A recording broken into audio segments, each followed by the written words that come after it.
ஒவ்வொரு நட்சத்திரக்காரர்களுக்கும் எந்த வகையான முருகனை பார்க்க வேண்டும், யாரை பின்பற்றி கொள்ள வேண்டும் என்று நாம் அழகாக பார்த்து கொண்டே வருகிறோம். ஏன் இந்த கோவிலுக்கு போகணும்? ஏன் என்னுடைய நட்சத்திரத்துக்கும் இந்த கோவிலுக்கும் என்ன சம்பந்தம் இருக்கிறது?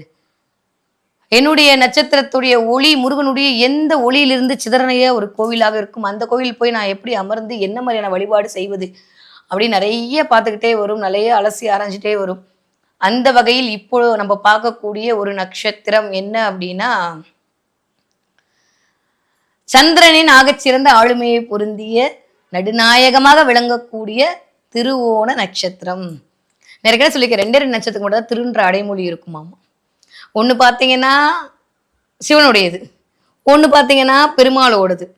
வைக்கிறது கூட கொஞ்சம் மாதிரி நூதனமாக தான் வைப்பாங்க இல்ல. திருவோண நட்சத்திரக்காரர்கள் எந்த கோவிலுக்கு போய், முருகன் கோவிலுக்கு போய் வழிபாடு செய்தால் அவர்களுடைய எல்லா விதமான கவலைகளும் தவிடுபடியாகும்.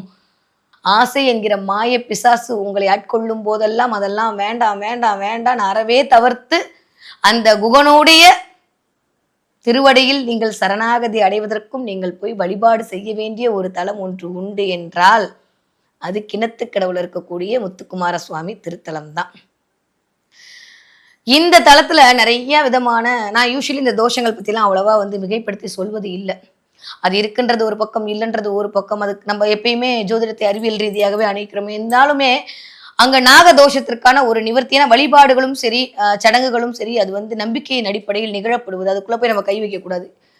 நாகதோஷம் என்று சொல்லக்கூடிய இந்த சர்ப தோஷங்களுக்கான ஒரு நிவர்த்தி தலம் ஒன்று உண்டு அப்படின்னா அது கிணத்து கடவுள் இருக்கக்கூடிய இந்த கோவில்ல செய்யக்கூடிய ஒரு தலம் தான். இதுதான் சிறப்பா? முத்து அப்படின்னாலே அங்க சந்திரன் வந்துருவான்.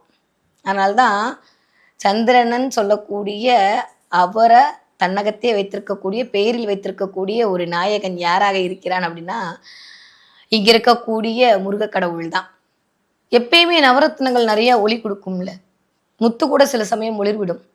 அதை வச்சுதான் ஒரிஜினல் முத்தா டூப்ளிகேட் முத்தாலாம் கண்டுபிடிப்பாங்க.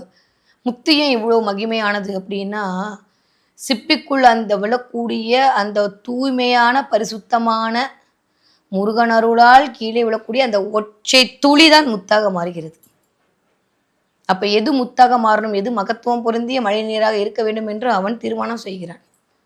அப்ப மகத்துவமான குற்றமே இல்லாத, குறையே இல்லாத ஒரு ஆளாக நீங்கள் உருவார வேண்டும் என்றால், நீங்கள் மாற வேண்டும் என்றால் நீங்கள் போய் வழிபாடு செய்யக்கூடிய இடம் என்ன அப்படின்னா கிணத்து கடவுள இருக்கக்கூடிய இந்த முத்துக்குமார சுவாமி கோவிலுக்கு தான்.